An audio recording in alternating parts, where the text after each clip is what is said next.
-3 whole ഘാതം 4 into 5/3 whole ഘാതം 4. -3 whole ഘാതം 4 ഇൻറ്റു 5/3 ഹോൾ ഘാതം 4. ഇത് കൃത്യംഗ നിയമങ്ങൾ ഉപയോഗിച്ച് ചെയ്യേണ്ട കണക്കാണ്. കൃത്യംഗ നിയമങ്ങൾ ലോ ഓഫ് എക്സ്പോണൻസ് ഉപയോഗിച്ച് ചെയ്യണം.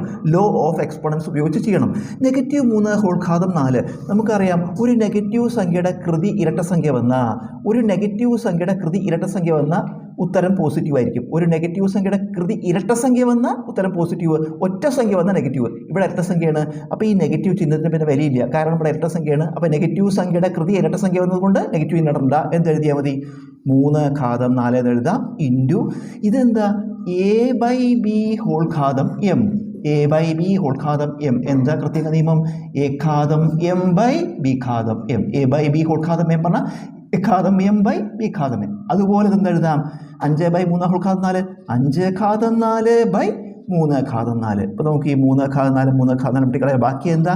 5 ഘാതം 4 പറഞ്ഞാൽ 5 ഇൻറ്റു 5 ഇൻറ്റു 5 ഇൻറ്റു 5. അപ്പോൾ അതിലത്തെ 5 ഇൻറ്റു 5 എന്ത് വരും? 25. വീണ്ടും ഒരു 5 ഇൻറ്റു 5 എന്താ?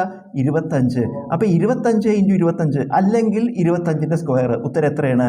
625.